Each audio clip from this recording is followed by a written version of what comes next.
사랑하는 성도 여러분, 지난밤에 잘 주무셨나요? 오늘도 말씀으로 하루 시작하는 여러분들에게 하나님의 은혜 있기를 원합니다. 창세기 말씀 이어갑니다. 1장 26절에서 2장 3절까지 말씀 보겠습니다. 창세기 1장 26절에서 2장 3절 제가 읽습니다.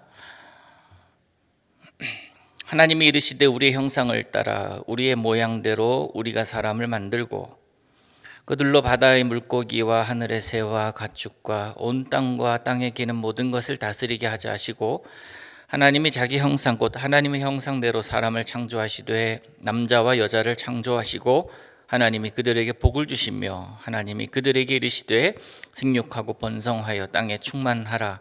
땅을 정복하라. 바다의 물고기와 하늘의 새와 땅에 움직이는 모든 생물을 다스리라 하시니라. 하나님이 이르시되 내가 온 지면에 씨 맺는 모든 채소와 씨 가진 열매 맺는 모든 나무를 너희에게 주노니 너희의 먹을 거리가 되리라. 또 땅의 모든 짐승과 하늘의 모든 새와 생명이 있어 땅에 기는 모든 것에게는 내가 모든 푸른 풀을 먹을 거리로 주노라 하시니 그대로 되니라. 하나님이 지으신 그 모든 것을 보시니 보시기에 심히 좋았더라. 저녁이 되고 아침이 되니 이는 여섯째 날이니라. 천지와 만물이 다 이루어지니라. 하나님이 그가 하시던 일을 일곱째 날에 마치시니 그가 하시던 모든 일을 그치고 일곱째 날에 안식하시니라. 하나님이 그 일곱째 날을 복되게 하사 거룩하게 하셨으니 이는 하나님이 그 창조하시며 만드시던 모든 일을 마치시고 그 날에 안식하셨음이니라. 아멘. 이제 창세기에 대한 이야기 이제 이어져 가고 있는데요. 1장을 마무리합니다. 1장의 핵심은 하나님이 날마다 만드신 것들에 대한 이야기입니다. 복습 한번 할까요? 첫째 날은 빛을 만드셨습니다. 그죠? 근데 그 빛은 해가 아닙니다. 밝음이에요. 어둠 속에서 밝음을 만드셨습니다. 첫 번째 날이 빛, 두 번째 날은 궁창, 그죠? 또 세 번째 날은 뭡니까? 세 번째 날은 그 물을 한 곳으로 모으면서 그걸 바다라 칭하고 그 나머지 부분을 땅이라고 묻히라고 하십니다. 그게 1, 2, 3 첫 번째 날, 두 번째 날, 세 번째 날의 이야기이고, 네 번째 날은 다시 우리가 알고 있는 빛, 해와 달과 별을 만드시죠. 그리고 하늘이라는 개념에서 다섯째 날에는 하늘을 날아다니는 조류를 만들고, 또 바다가 만들어져 있으니까 바다에 사는 어류가 만들어지는 것이 다섯째 날입니다. 그리고 오늘 이제 여섯째 날인데요. 여섯째 날은 뭡니까? 땅에 있습니다. 그래서 땅에 사는 짐승들과 또 그 땅에 사는 것들, 온 또 생명체 중에 영장이라고 하는 사람을 만드신 날이 여섯째 날, 그리고 오늘 안식까지 이야기를 하려고 합니다. 하나님께서 육지에 사는 동물들과 함께 사람들을 만드셨는데요. 하나님께서 가장 마음을, 신경을, 심혈을 기울이고 만든 존재가 바로 우리 사람 아닙니까? 그것을 만드는 날입니다. 그러니까 다른 날과는 좀 달라요. 분위기가 다릅니다. 하나님이 좀 숨고르게 하고 계시는 것 같고, 또 진중한 모습을 보입니다. 우리의 형상을 따라서. 다른 날에는 이런 말이 없잖아요. 우리의 형상을 따라서 우리의 모양대로 우리가 사람을 만들자. 그만큼 좀 하나님의 마음이 많이 들어가 있음을 볼 수가 있습니다. 사람은 하나님의 모양, 하나님의 형상을 닮은 존재입니다. 그 형상대로 지음을 받은 존재입니다.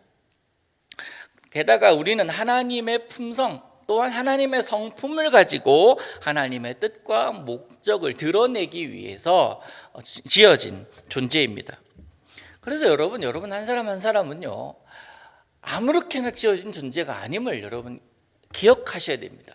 목적이 있는 존재입니다. 하나님께서 만드신 분명한 목적이 있고 그 분명한 의지가 있었기 때문에 여러분들을 만드시고 이 땅에 지금 이 순간에 있게 하신 그런 하나님이십니다. 그래서 여러분 중 누구도 우연히 만들어진 분 없잖아요. 한 분 한 분, 한 사람 한 사람 모두가 다 하나님의 창조 목적을 가지고 있는데, 그 목적이 무엇이냐? 그냥 행복하게 잘 살고 잘 먹고 잘 지내다가 다시 와라, 이렇게 하나님께서는 창조하신 분은 아니실 겁니다. 이유가 있습니다. 생육하고, 5가지 목적, 5가지 명령이죠. 생육하고 번성하고 땅에 충만하고 땅을 정복하고 또한 모든 것을 다스리라 하는 그런 명령 가운데 우리는 지음받은 존재라라는 사실을 잊지 않아야 될 겁니다. 하나님은 사람은요, 하나님의 대리자로서 모든 생명이 풍성함을 누릴 수 있도록 도와야 됩니다. 그것을 위해서 생육해야 되고 그것을 위해서 번성해야 되는 것이 우리들입니다. 그래서 사람은 하나님의 성품, 하나님의 또 속성을 가진 자로서 이 땅에 살아가면서 하나님이 만드신 창조의 세계를 누리고 즐기면서 그것을 다스리고 정복하면서 살아가야 하는 자들이다라는 사실을 오늘은 잊지 않았으면 좋겠습니다. 그런데 선은 있어요. 그 선이 어딘지에 대해서 2장과 3장에서 이렇게 나오죠. 그 선을 넘은 존재들이 또 사람 아닙니까? 안타깝게도 그 선을 넘어갑니다. 그 선을 넘어가게 된 결과가 어떻게 됩니까? 인간의 이기심 때문에 하나님께서 선을 그어놓은 그 선을 넘음으로 인하여 범죄하게 되고, 그 결과 우리는 노동과 또한 힘겨움과 또한 그 외로움과 그렇게 싸워가야 되는 존재들이 되고 말지 않았습니까? 짧은 지식이 우리로 하여금 교만하게 하고, 내가 가지고 있는 작은 그것이 나로 하여금 어깨에 힘이 들어가게 하는, 오히려 그것을 주신 이로 인하여 내가 당당해져야 되는 것이 아니라, 당당해져야 되는데 그게 아니라 내가 가지고 있는 것, 내가 누리고 있는 것, 이런 것들을 가지고 내가 어깨를 펴고 있으니 그것이 사라지는 순간에 나는 아무것도 아닌 존재가 되고 마는데 그것을 몰라요. 생물학자들이 모여서 인간의 성분에 대해서, 생명체에 대해서 완벽하게 분석을 했어요. 완벽하게 분석을 하고 난 다음에 하나님이 창조하셨다니까 그 창조주 하나님 앞에 단체로 나아갑니다. 그러면서 대놓고 이야기를 합니다. 우리도 흙으로 사람 만들 수 있게 되었습니다. 모든 것이 다 완벽하게 연구되었고 이제 그 조사가 다 되었습니다. 그리고는 하나님 앞에서 사람을 만들기 시작합니다. 그때 하나님이 멈춰라고 얘기하십니다. 멈추라라고 하니까 생명으로서 멈추고 쳐다봅니다. 그러면서 하나님이 이렇게 말씀하세요. 내가 만든 흙이 아니라 너희들이 만든 흙으로 만들어봐 라고 하는 거예요. 그 얘기를 들으니까 생물학자들이 시작을 못하는 겁니다. 움직이지는 못하는 거예요. 자기들이 무슨 흙을 만듭니까? 연구는 할 수 있어요. 공부할 수 있습니다. 분석할 수 있으나 창조주 하나님이 될 수는 없는 거예요. 그 하나님의 경이로움과 그 하나님의 신비함, 그 하나님의 하나님 되심을 인정하는 것이 바로 피조물인 우리들, 그리고 만물의 영장이라고 하는 사람들의 본분 아니겠습니까? 인간이 아무리 지혜롭고 과학이 아무리 발달한다 하더라도 근원이신 하나님, 처음이신 하나님 앞에서는 그 어떤 것도 내세울 수가 없음을 우리는 알아야 됩니다. 인간이 뭡니까? 아무것도 아닌 존재라는 거예요. 그냥 흙일 뿐이다라는 겁니다. 하나님께서 그 안에 생기를 불어넣으셨을 때 비로소 생명이 되면서 생명체가 되는 것이지, 우리는 아무것도 그냥 흙이잖아요. 그래서 너는 흙이니 흙으로 돌아가라. 우리들이 마음속 그런 거예요. 아무리 기고만장하고 아무리 내가 가진 것이 많고 아무리 배운 것이 많다 하더라도 하나님 앞에서 겸손할 수 있는 것이 지혜라는 사실입니다. 하나님의 창조 사역의 완성이 어떻게 됩니까? 거룩한 열매들을 맺으면서 끝이 나죠. 거룩한 열매를 맺지 못하는 일은 의미가 없습니다. 그 열매가 뭐냐라는 거예요. 우리예요. 그리고 우리가 하나님을 위하여 행하는 일들, 그것이 열매 아닙니까? 하나님은 6일 동안 천지를 창조하시고 7일째 되는 날 안식하셨습니다. 이 날은 복되고 거룩한 날이라고 규정했습니다. 하나님이 안식하셨으니 우리도 안식하는 거예요. 하나님이 명령하셨으니 우리는 지키는 거예요. 6일 동안의 창조 행위를 거룩함으로 완성하는 것이 바로 안식이다라는 겁니다. 안식은 모든 수고를 의미 있게 만들어주는 거룩한 열매이고 가장 중요한 것이 되었습니다. 그 아름답고 거룩한 열매, 마지막 안식, 거기에서 이루어지는 것이 뭐겠냐고요. 모든 피조물들이 물론 1일부터 6일까지 다 하나님을 노래하고 찬양하지만 이렇게 만드신 하나님을 영화롭게 하는 것, 찬송하는 것, 하나님을 예배하는 것, 그것이 바로 안식일의 가장 하이라이트가 아니겠습니까? 온 만물이 하나님을 노래합니다. 새들은 날아가면서 쥐저기면서 하나님을 노래합니다. 땅의 모든 생물들은 땅에 그 자기들이 낼 수 있는 소리와 걸음걸이와 웃음으로 하나님을 예배합니다. 그것이 에덴 동산이에요. 하나님이 이렇게 사역하신 후에 안식하셨습니다. 창조 사역 후에, 노동 후에 안식입니다. 특별히 요즘처럼 바쁘고 분주한 세상 속에서 안식한다라는 것은 어찌 보면 배부른 소리다라고 이야기를 하지만 결코 그렇지 않습니다. 안식은 아무것도 안 함이 아니라 안식은 내가 하는 일, 내가 걸어온 길, 그것이 과연 옳은 것인가, 좋은 방향, 옳은 방향으로 나아가고 있는 것인가를 돌아보는 시간이에요.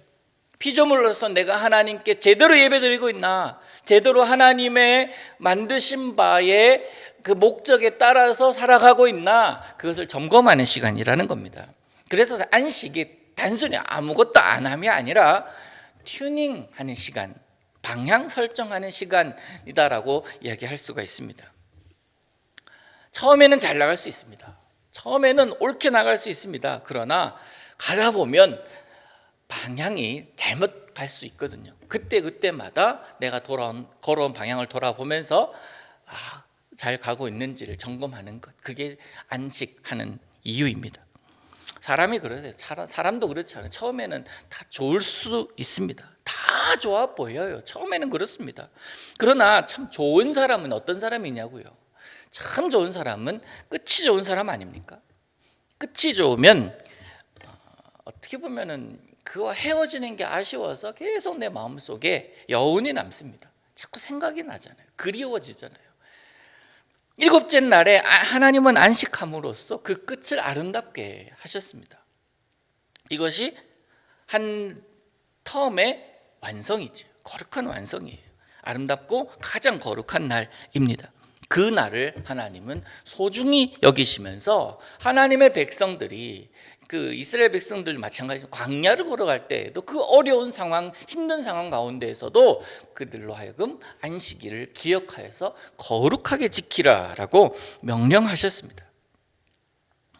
하나님이 가장 거룩하게 여기시는 그 날에 하나님이 거룩하게 여기신 그 존재가 하나님이 기뻐하는 그 일을 행하고 있다면 하나님이 그에게 복을 주실 만한 충분한 이유가 되지 않겠습니까? 이미 우리들은 하나님의 모양대로, 하나님의 형상대로 만들어진 존재들이고 하나님께서 우리들의 모습을 보시면서 심히 아름답게, 심히 좋다고 여기신 존재들입니다. 그러면서 하나님께서 말씀하셨습니다. 생육하고 번성하여 땅에 충만하라고, 땅을 정복하고 다스리라고 말씀하셨습니다. 다스려가고 있습니다. 마지막 우리가 해야 될 일이 뭐냐라는 거예요. 가장 아름다운 마침표가 뭐겠습니까? 하나님을 예배하는 것, 하나님을 찬양하는 것, 하나님을 경배하는 것, 그것 아니겠습니까? 사랑하는 성도 여러분, 여러분도 하나님께서 가장 소중히 여기시는 자들 가운데 한 사람이고 하나님의 미션을 받아서 지음받은 존재들이고 하나님의 가장 아름다움으로 인정받는 분들 아닙니까? 그렇다면 오늘 내가 어떻게 살아가야 되겠냐고요. 오늘도 역시 마찬가지로 하나님께서 그렇게 아름다운 존재로 만드신 것을 기억하면서 하나님을 예배하며 살아가는 겁니다. 찬송 펴고 기도하고 말씀 듣고 성경 읽고 이러한 예배 의식이 아니라 내 삶에서 하나님을 기억하면서 노래하면서 살아가는 것. 오늘 하루도 여러분 그러한 아름다운 예배가 있기를 원합니다. 이것으로 인해서 여러분의 삶이 여러분이 맺고자 하는 열매가 맺혀지는 동시에 하나님이 원하시는 열매, 하나님이 기뻐하시는 모습이 여러분의 삶 가운데 있어서 하나님이 원하시는, 기뻐하시는 이 하루, 또 그러한 존재로서 살아가시는 여러분 될 수 있기를 우리 예수님 이름으로 축복합니다. 기도합니다. 하늘에 계신 우리 아버지여, 이름이 거룩히 여김을 받으시오며 나라의 임하옵시며 뜻이 하늘에서 이룬 것 같이 땅에서도 이루어지이다. 오늘날 우리에게 일용할 양식을 주옵시고 우리가 우리에게 죄 지은 자를 사하여 준 것 같이 우리 죄를 사하여 주옵시고 우리를 시험에 들게 하지 마옵시고 다만 악에서 구하옵소서. 대개 나라와 권세와 영광이 아버지께 영원히 있사옵나이다. 아멘.